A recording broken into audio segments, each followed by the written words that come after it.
Hello and welcome to Levant TV headlines. Jihadists from the Islamic State group have kidnapped at least 90 Assyrian Christians in northeast Syria after seizing 2 Assyrian villages from Kurdish forces in the province of Hasakeh. An Egyptian court has acquitted former Prime Minister Ahmed Nazif and ex-Interior Minister Habib al-Adli of corruption charges in a retrial, the latest reversal of verdicts against officials who served under strongman Hosni Mubarak. Israeli troops have shot dead a 19-year-old Palestinian during clashes at a refugee camp in the southern West Bank town of Bethlehem.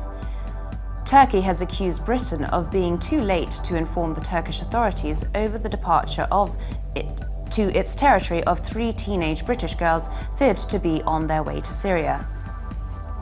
And Spain says it has broken up an online network accused of recruiting young women to join Islamic State militants fighting in Iraq and Syria and arrested 4 suspects. Now let's take a look at the top headlines in today's newspapers in the Middle East.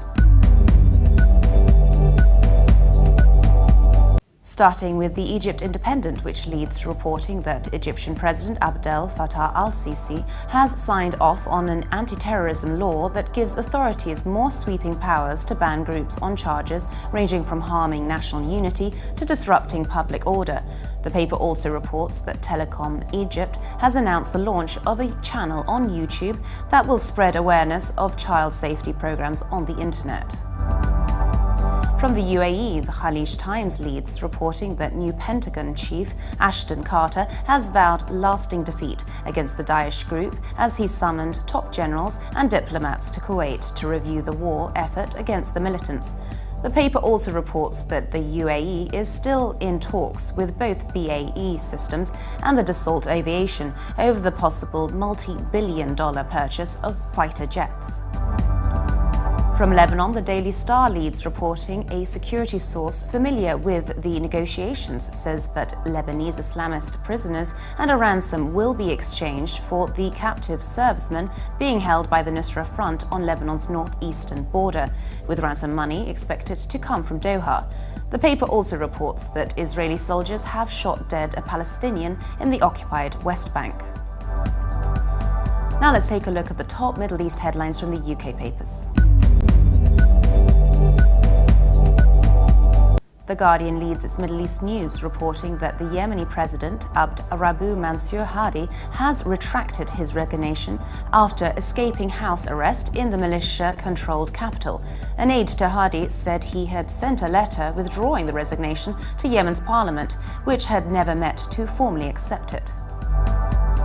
The Independent leads its Middle East news, reporting that Benjamin Netanyahu's assertions that Iran has been in the final stages of producing a nuclear bomb appears to be contradicted by his own secret service. A leaked document from Mossad, which was obtained by Al Jazeera and The Guardian, says that uranium was being used as fuel for the Tehran research reactor to generate energy and not weapons. The Telegraph leads its Middle East news, reporting that Israeli forces shot and killed a Palestinian teenager in overnight clashes in a West Bank refugee camp amid signs of rising tensions between Israel and the Palestinian Authority. 19-year-old Jihad al-Jafari was shot in the chest after disturbances broke out following a routine Israeli incursion into Dahish refugee camp in Bethlehem. Now let's take a look at the top Middle East headlines in international papers. From Germany, the Deutsche Welle reports that the Islamic State has abducted 90 Christians, according to the Britain-based Syrian Observatory for Human Rights. The observatory says the abductions took place after dawn raids in villages inhabited by the ancient Assyrian Christian minority, which makes up about 5% of the country's population, near the town of Tel Tamar in the western countryside close to Hasakeh, a city mainly held by Kurds.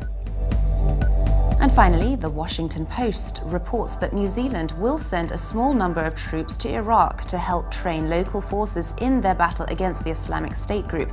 Prime Minister John Key told lawmakers the country would deploy up to 143 military personnel who would be based behind the wire and would train Iraqi security forces rather than being actively involved in combat missions. And for more updates, please visit levant.tv. Thanks for watching. Be sure to join us again tomorrow. Bye for now.